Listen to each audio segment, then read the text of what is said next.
streetcar San Francisco Daly City train. When I visited Sharina Pearson recently at the BART station where she works east of San Francisco, she was downstairs in the men's room for the fourth time that day, replenishing toilet paper, flushing unflushed toilets. Sometimes you just don't get the flush. Next stop, back up to the train platforms to sweep, scrape off pigeon poop, and dodge passengers on the escalator to pick up trash, and then do that all over again. A lot of what I do, Christy, is repetition. This all earns her about $52,000 a year. She says that affords a decent life for her and her 4 kids, including the mortgage on their 3-bedroom house in a way outer suburb. Pearson knows she's lucky to have what is a rare thing in America these days, a middle-class job that does not require a college degree. But she's also aware of the critics who think her job is pretty cush. One of those critics is her 10-year-old son, Malachi. I saw her clean the bathrooms. It looked kind of easy. Easy, huh? I probably made it look easy. Pearson would be the first to agree her job isn't as stimulating as many of those who pass her by at the BART station on their commutes to work.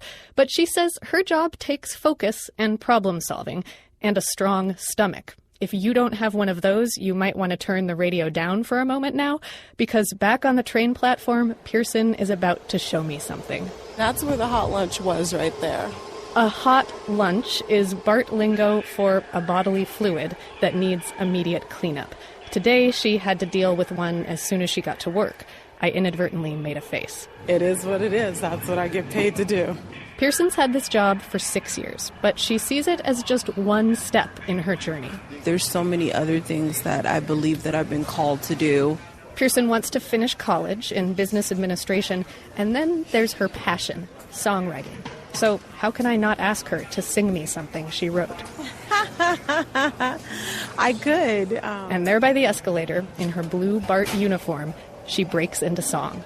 Let me tell you about a friend of mine, says she wanna be happy. And the passengers walking by do double takes.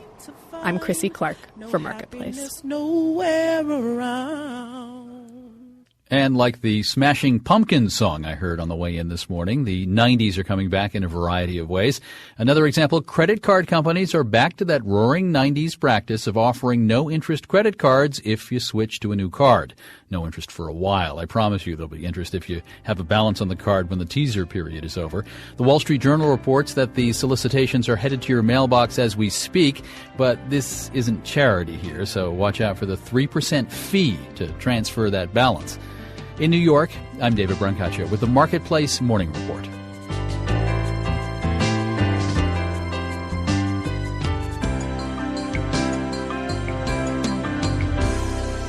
From APM, American Public Media. Go get 'em, guys!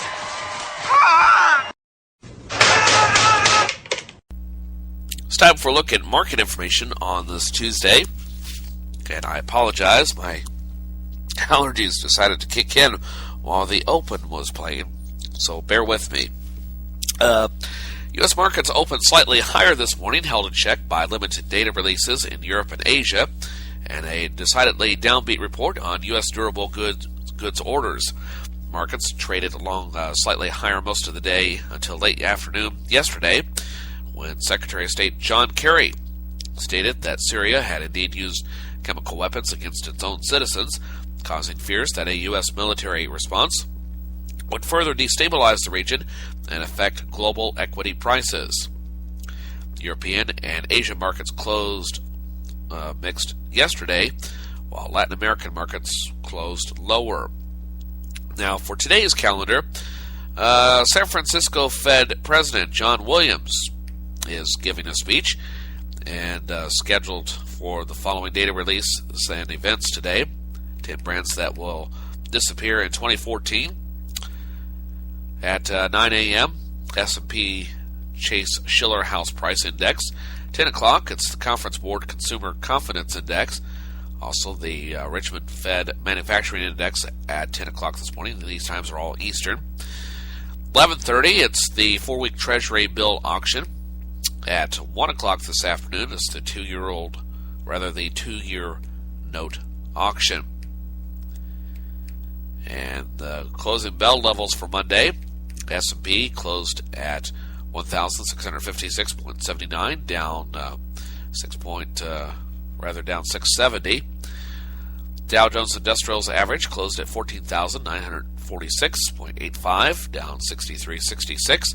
And the Nasdaq Composite closed at 3,657, down 22 cents for the shares. And 10-year Treasury note closed at 2.789%, down from Friday's close.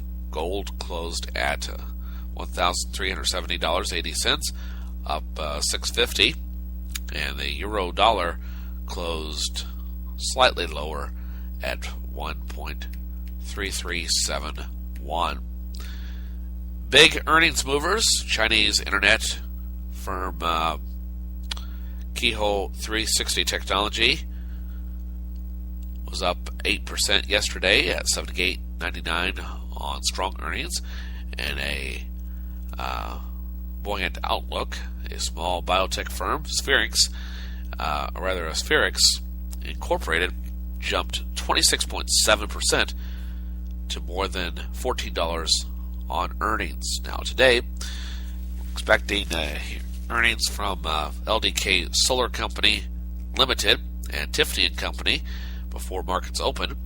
After today's close, we'll hear from Workday Inc. and TiVo, among other companies. Now, the worst states to be unemployed, or check that, stocks on the move. Onyx Pharmaceuticals was up nearly 6%, closing at $123.52 per share after accepting a $10.4 billion buyout offer from Amgen. Chinese wealth management firm Noah Holdings Limited is down nearly 17% at $13.76 per share. That's following an analyst downgrade on worries about the company's recurring revenues. In all, 91 stocks put up new 52-week highs yesterday, while just 14 stocks posted new lows. And that's a rundown of market information that we have for you at this point on this edition of First Cup. Hello, Americans. This is Paul Harvey. Stand by for news.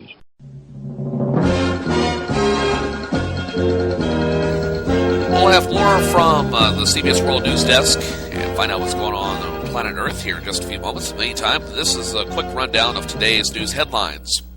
The U.S. considers strike on Syria in the wake of chemical weapons usage. The Obama administration is considering whether the U.S. should conduct a missile strike against Syria. The Syrian government is accused of using chemical weapons against its own people during their bloody civil war.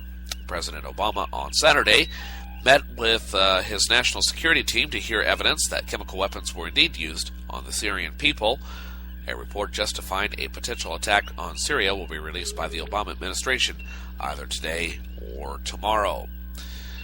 A massive fire near Yosemite National Park is also threatening San Francisco's water reservoir. Ash from the massive fire has already reached the Hetchy Reservoir in Yosemite National Park. The ash hasn't gotten deep enough, though, to reach the water pumps. For San Francisco water officials are scrambling to fill local reservoirs before water supplies are tainted.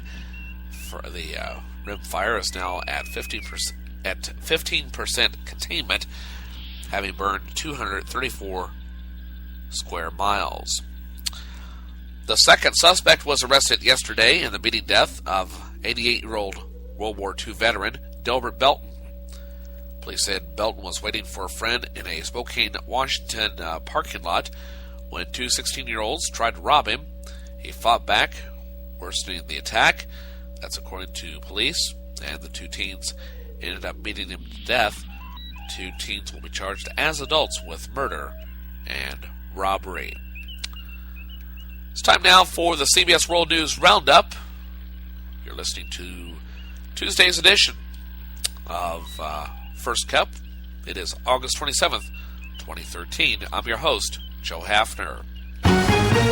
Obama administration maps military strategy. The White House weighs its options on Syria. Progress on growing California wildfire. The fire is now 20% contained. Flood of complaints to the government over those annoying telemarketing calls. Good morning. I'm Steve Kathan with the CBS World News Roundup. Syria's foreign minister has again denied the government used chemical weapons, and it promises to defend itself against any possible U.S. strike. We are prepared to confront the whole world. American military action of some kind is on the table and seems inevitable now. CBS News White House correspondent Peter Mayer joins us now with the latest.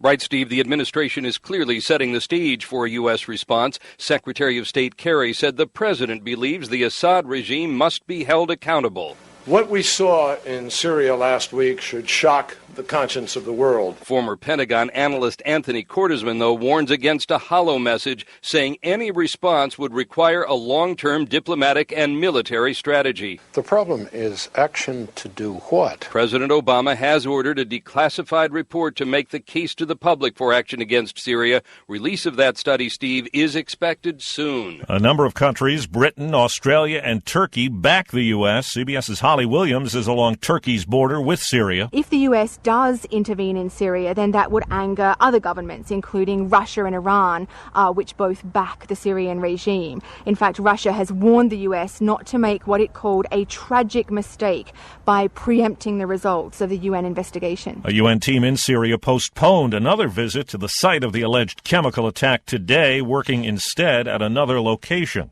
Slow and deliberate progress is being made against the big wildfire in and around California's Yosemite National Forest. Work by air and ground crews has now put the containment figure at 20%, but the fire is still growing and people who've left their homes are concerned. We're scared. Mother Nature's nothing to fool around with, and the fire's been so unpredictable. CBS's Steve Futterman is covering. This is what it sounds like. The fire that's burned more than 160,000 acres now, more than 250 square miles. This man lives several miles away. He says he's not nervous yet. I bought the property here next to the National Forest. There's nothing between me but trees. The goal right now for firefighters is to establish containment lines around the fire so it cannot grow any larger. Tom Tidwell is with the U.S. Forest Service. There was one day it burned over 40,000 acres in one day. Fire crews from throughout California and beyond have come here to battle this blaze. Dave Franklin is a San Francisco assistant fire chief. Well, all fires are put out, but you never know when it's going to be totally put out. Steve Futterman, CBS News, Tuolumne, California. In the upper Midwest, a punishing late summer heat wave forced some schools to let out early yesterday in several states, and many plan to do the same today. Temperatures in the mid to upper 90s made for stifling conditions at a middle school in Woodward, Iowa, where Travis Wunschel is a teacher. We open the windows. We have plenty of windows and fans, and after a while, you just get used to it. Now, the heat wave is expected to last through the week. After raids in Texas and 3 states in the southeast, authorities have a dozen people in custody in one of this country's largest crackdowns on dogfighting. The level of violence that we have seen during the course of this investigation speaks volumes as to these individuals and what they are engaged in doing in the depraved heart in their activities. The FBI's Doug Astrologer says more than 350 pit bulls have been rescued, many of them scarred and underfed.